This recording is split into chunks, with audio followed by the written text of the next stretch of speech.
Mesdames, Messieurs, très bonjour à tous. Bienvenue dans votre émission hebdomadaire, le débrief. Alors, nous allons passer en revue, comme tous les lundis, l'actualité phare de la semaine, marquée par la Ligue 1 de football, la Ligue des champions en Afrique, mais aussi en Europe. Nous allons démarrer par du football tout à fait local. Avant tout, bonjour Alioune Soumaré.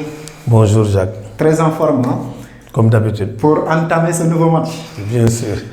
Le match concerne d'abord la 17e journée de la Ligue 1 France au Sénégal, avec déjà ces clubs qui sont dans le haut du tableau, qui ont connu un week-end très compliqué, les poursuivants en direct de Génération Foot. On peut commencer par la Sonacos qui a été tenue en échec à domicile, puisque désormais le stade Lamine Gueye est devenu son antre. 0 but partout face à Bourg Petite Côte. Les huiliers ici, Soumaré, ratent l'occasion de se hisser provisoirement sur la tête du classement de la Ligue 1. Effectivement, ils ont raté l'occasion de prendre la première place à Génération Foot, qui n'a pas joué pour les raisons que nous savons. Mais malheureusement, ça n'a pas marché. Donc, ils ont raté l'occasion quand même au moins d'occuper la première place pour quelques instants. Alors, désormais, un seul petit point les sépare avec le leader Génération Foot. Mais bien sûr, avec ces matchs en retard du leader, est-ce que c'est encore jouable pour le titre? Oui, c'est toujours jouable, mais il faut être régulier. Parce que c'est un championnat, vous savez, c'est une épreuve de régularité. Donc il faut engranger des points, comme le fait si bien Génération Foot, contrairement aux autres poursuivants qui sont à la traîne de temps en temps. Le Giraffe de Dakar aussi, qui était jusque-là dauphin, ou plutôt troisième au classement, a finalement perdu sa place aux dépens de Teungueth FC.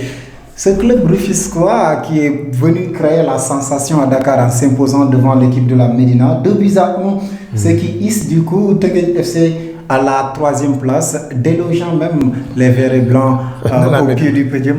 Ça, c'est quand même la surprise peut-être de cette journée. Ah, c'est l'énorme surprise de la journée, hein, parce que Teungueth FC, on savait que c'est une équipe qui est en train de faire un bon parcours, mais de là à s'imposer devant les Verts de la Médina, qui avaient montré quand même quelques velléités de victoire.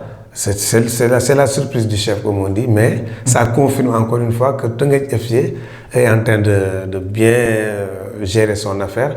Malheureusement, ils n'ont pas encore de terrain à domicile, ils ne reçoivent pas à domicile pour pouvoir mieux engranger des points.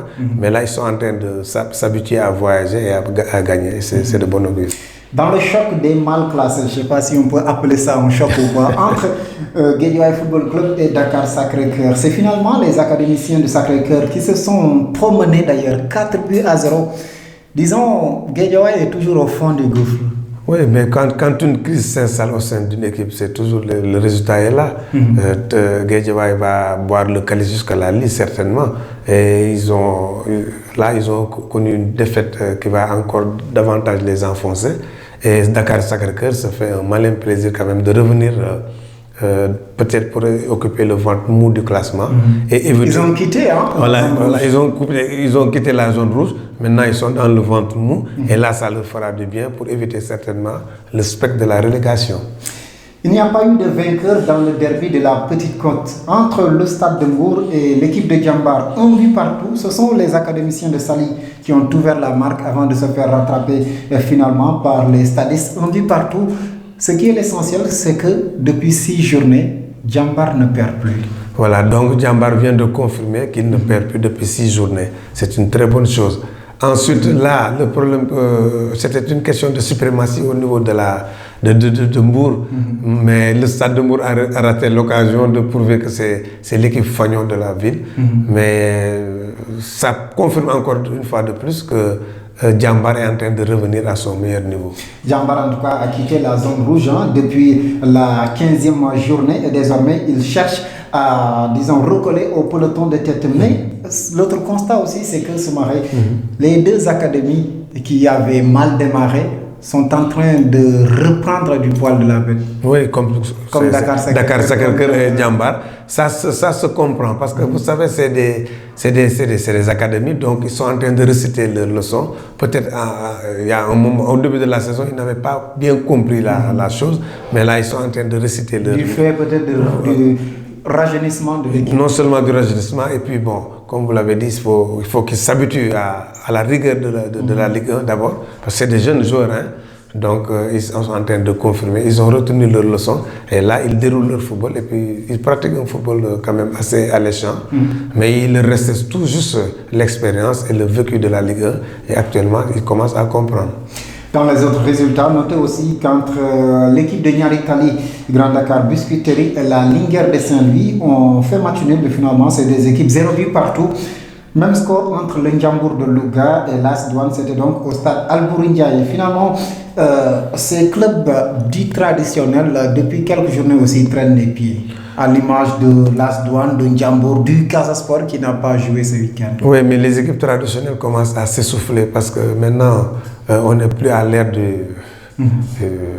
ce n'est plus la préhistoire comme on dit, donc il faut se moderniser. C'est des équipes qui n'ont pas encore appris la leçon de savoir qu'actuellement le football se gère autrement. Il faut qu'on soit professionnel jusqu'au bout des ongles et c'est ce qui leur manque.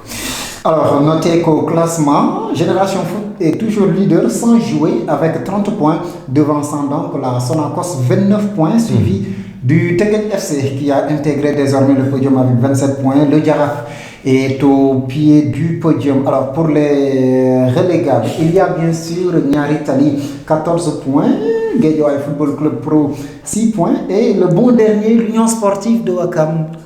Oui, le Ouakam. Il ne fallait pas se réintégrer. Non, on l'avait dit depuis belle lurette. Ça a été une erreur de revenir cette saison. Il fallait attendre la saison prochaine pour mieux se préparer. Ils sont en train de payer les frais de leur réintégration prématurée, si je peux dire. Dans l'étage inférieur, autrement dit, en Ligue 2, on clôture ce lundi soir la 16e journée avec 2 rencontres au programme. Dakar Université Club qui reçoit Kayor Foot et puis Port Autonome de Dakar contre Diamano de Fatick. Mais hier, notez que la Renaissance a réussi la plus grosse opération de cette 16e journée en dominant Keur Madior 2-0. Du coup, ils sont devenus dauphins de l'AS Pikine. Ah oui, la Renaissance est en train de faire de renaître. De renaître de ses cendres, comme on dit. Donc c'est une très bonne opération et ils sont là derrière Pikine et espèrent aussi une erreur peut-être. Une erreur de Pikine peut-être pour prendre la première place et surtout leur objectif c'est d'aller en Ligue 1. Des erreurs, Pikine commence déjà à en commettre avec ce match nul hier face à Yego qui puisse à domicile au stade Alassane Djigo. 0 but partout, ça commence à être peut-être inquiétant. Ah oui, parce que Pikine... Parce que nous entamons la phase retour. Non seulement la phase retour, mais Pikine a déjà son stade fonctionnel avec un public très chaud derrière. Donc normalement, à domicile, ils doivent engranger le maximum de points et aller glaner d'autres à l'extérieur. Mais s'ils perdent des points déjà à domicile, ça peut être inquiétant. Beaucoup de matchs nuls pour cette 16e journée de la Ligue 2 avec Africa Promo Foot contre Union Sportive de Gorée. Un but partout là. C'est donc pas mal pour Africa Promo Foot devant Gorée qui perd du coup sa place de défense. Oui, c'est pas mal pour Africa Promo, mais ça ne va pas pour l'US Gorée parce que l'US Gorée était programmé pour une remontée rapide. Donc c'était tout juste l'ascenseur.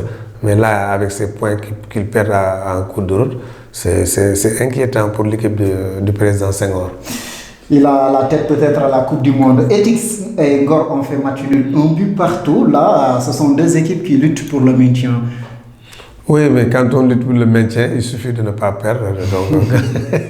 Donc avec un point, c'est toujours bon à prendre. Gros écart entre EJ Fatick et l'équipe de Ndarguet, 4 buts à 2. C'est club fatickois quand même si ce n'est pas aussi régulier, les bons résultats, mais quand même, ils font souvent la sensation. Ah oui, parce que Fatick, on l'avait rappelé la dernière fois, mérite d'avoir une équipe en L1, rien que pour leur stade, pour faire venir le public, et que pour la cartographie aussi du football sénégalais, il faudrait qu'il y ait des équipes un peu partout dans les régions. Ils ont le président de la République. Ils ont le président, ils ont le ministre des Sports. Ils ont le président du CNG. Voilà. Ils ont le président en charge, le ministre en charge du PSE. Voilà. Tous les moyens sont là pour leur permettre de réussir. Alors, au classement, notez que Pikine reste toujours leader avec 34 points, suivi de la Renaissance, désormais 28. L'Union Sportive de Gorée occupe la 3e place, 27 points. Keur Madior se rapproche aussi, attention, 24 points au bas du tableau. On retrouve Etix 14 points, Ndarguet 12 points et enfin Kayor Foot, seuls 11 points au compteur. Voilà pour le foot local, la seconde partie, tout de suite.